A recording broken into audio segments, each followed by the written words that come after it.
প্রাচীন ভারতে এক অসাধারণ শিক্ষা ব্যবস্থা ছিল, বলতে পারেন জ্ঞান আর সংস্কৃতির এক আলোকবর্তিকা। আজকের এই আলোচনায় আমরা সেই সোনালী অধ্যায়ের গভীরে ডুব দেব আর খুঁজে দেখব আজকের দুনিয়া সেই ব্যবস্থা থেকে কি শিখতে পারে। তো আজকের আলোচনাটা শুরু করা যাক এই প্রশ্নটা দিয়েই। আচ্ছা, একবার ভেবে দেখুন তো, অক্সফোর্ড বা কেমব্রিজের নামগন্ধ যখন ছিল না, তারও হাজার বছর আগে একটা বিশ্ববিদ্যালয় ঠিক কেমন দেখতে হতে পারত? বিশ্বাস করুন, তখন ভারতীয় উপমহাদেশে এমন সব জ্ঞানের কেন্দ্র ছিল যা আজকের অনেক নামী প্রতিষ্ঠানকেও কিন্তু হার মানিয়ে দিত। চলুন এক ঝলকে সেই সময়ে ফিরে যাই। প্রাচীন ভারতীয় শিক্ষার একদম মূলে ছিল গুরুকুল ব্যবস্থা, কিন্তু এটাকে শুধু একটা স্কুল ভাবলে মস্ত বড় ভুল হবে। এটা ছিল আসলে জ্ঞান অর্জনের পাশাপাশি জীবনটাকে গড়ে তোলার একটা সম্পূর্ণ দর্শন।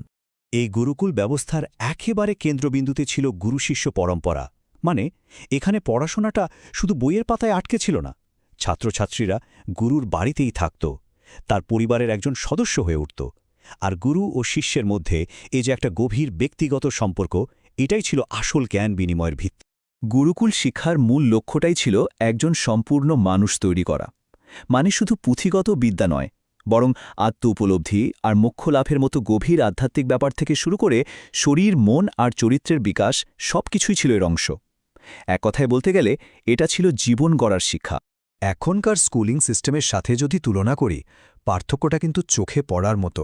দেখুন, গুরুকুল জোর দিত আধ্যাত্মিকতা, নৈতিকতা আর আত্মনির্ভরশীলতার উপর, আর আজকের শিক্ষা, এর ফোকাসটা মূলত প্রাতিষ্ঠানিক আর পেশাগত উন্নতির দিকে। মানে একটা ছিল জীবন গড়ার শিক্ষা আর অন্যটা জীবিকা অর্জনের। আচ্ছা, সময়ের সাথে সাথে গুরুকুলের এই ব্যক্তিগত শিক্ষার ধরনটা কিন্তু বদলাতে শুরু করে। এটা আরও বড়, আরও সংগঠিত একটা রূপ নেয়। আর এই পরিবর্তনের মধ্যে দিয়েই জন্ম হয় মহাবিহারগুলোর, প্রাচীন ভারতের সেই বিশাল বিশাল বিশ্ববিদ্যালয়। আসলে বৌদ্ধ ধর্ম যখন ছড়িয়ে পড়ছিল, তখন বৌদ্ধ মঠ বা বিহারগুলোই ধীরে ধীরে পড়াশোনার বিশাল সব কেন্দ্রে পরিণত হতে শুরু করে।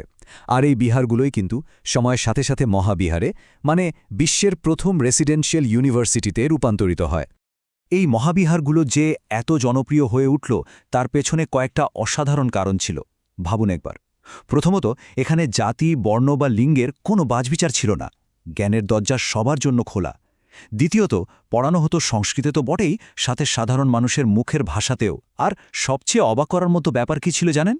এখানে থাকা, খাওয়া, পড়াশোনা সবকিছুই ছিল একেবারে বিনামূল্যে। তো মহাবিহারের কথা যখন উঠলই, তখন প্রাচীন ভারতের দুটি কিংবদন্তি শিক্ষা প্রতিষ্ঠানের নাম না বললেই নয়: তক্ষশিলা আর নালন্দা। এখানে দেখুন, এই দুটো প্রতিষ্ঠানের একটা দারুণ তুলনা দেওয়া আছে। একদিকে তক্ষশিলা, যা খ্রিস্টপূর্ব যুগ থেকেই সেকুলার বা ধর্মনিরপেক্ষ আর প্র্যাকটিক্যাল সায়েন্সের জন্য বিখ্যাত ছিল। আর অন্যদিকে নালন্দা, যা পরে বৌদ্ধ দর্শনের একটা বিশাল আন্তর্জাতিক হব হয়ে ওঠে। কাঠামোর দিক থেকেও কিন্তু বেশ তফাৎ ছিল। তক্ষশিলা ছিল অনেকগুলো কলেজের একটা ক্লাস্টার, আর নালন্দা ছিল একটা বিশাল গোছানো রেসিডেন্সিয়াল ক্যাম্পাস। তক্ষশিলা কিন্তু আজকের মতো একটা সিঙ্গেল ক্যাম্পাস ছিল না, বরং এটাকে বলা যেতে পারে একটা ইউনিভার্সিটি টাউন বা বিশ্ববিদ্যালয় নগরী। এখানে বিভিন্ন এক্সপার্ট টিচারের অধীনে আলাদা আলাদা কলেজ চলত, আর সেখানে শেখানো হতো বিজ্ঞান, চিকিৎসা, রাজনীতি, এমনকি সামরিক বিদ্যার মতো বিভিন্ন সেকুলার বিষয়। এখন স্ক্রিনে যা দেখা যাচ্ছে সেটা এক কথায় অবিশ্বাস্য। এগুলো হলো তক্ষশিলায় খুঁজে পাওয়া প্রাচীন সার্জারির যন্ত্রপাতি।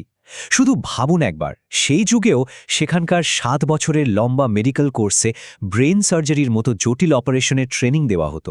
তক্ষশিলার প্রভাব যে কতটা বিশাল ছিল, তা এর সাথে জড়িত নামগুলো শুনলেই বোঝা যায়। যেমন ধরুন, সংস্কৃত ব্যাকরণের জনক পাণিনি, অর্থশাস্ত্রের রচয়িতা চাণক্য, স্বয়ং বুদ্ধের ব্যক্তিগত চিকিৎসক জীবক, আর আয়ুর্বেদের অন্যতম দিকপাল চরক, এরা সবাই কিন্তু কোনো না কোনোভাবে এই মহান প্রতিষ্ঠানের সঙ্গে যুক্ত ছিলেন। আচ্ছা, তক্ষশিলার পর এবার চলুন নালন্দার দিকে যাই। নালন্দাকে প্রায় বলা হতো বৌদ্ধ ভারতের অক্সফোর্ড। আর বলাটা ভুলও নয়, এটা ছিল সেই সময়ের পৃথিবীর সবচেয়ে বড় আর সবচেয়ে বিখ্যাত ইন্টারন্যাশনাল রেসিডেন্সিয়াল ইউনিভার্সিটি। এশিয়ার সব প্রান্ত থেকে জ্ঞান পিপাসুরা এখানে ছুটে আসত।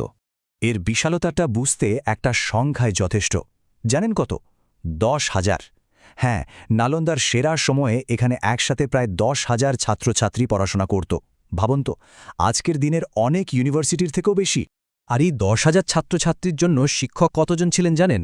1510 জন, মানে প্রতি 7 জন ছাত্রের জন্য একজন শিক্ষক। আজকের দিনেও কিন্তু এমন স্টুডেন্ট টিচার রেশিও প্রায় ভাবাই যায় না। নালন্দার সবচেয়ে বড় গর্ব ছিল ওর লাইব্রেরিটা। নাম ছিল ধর্মগঞ্জ। এটা কোনো একটা বিল্ডিং ছিল না, বরং 3-3টে 9তলা বিল্ডিং নিয়ে তৈরি ছিল এই লাইব্রেরি। নামগুলো কি সুন্দর! রত্নসাগর, রত্নদধি আর রত্নরঞ্জক। একবার কল্পনা করুন তো, কি বিশাল জ্ঞানের ভাণ্ডার সেখানে জমানো ছিল। কিন্তু প্রশ্ন হল, এই প্রতিষ্ঠানগুলো এত সফল হলো কিভাবে? এর আসল রহস্যটা লুকিয়েছিল তাদের শেখানোর পদ্ধতিতে। শেখার প্রসেসটা ছিল দারুণ অ্যাক্টিভ। প্রথম ধাপে ছাত্রছাত্রীরা গুরুদের কাছে শুনে শুনে পড়া মুখস্থ করত।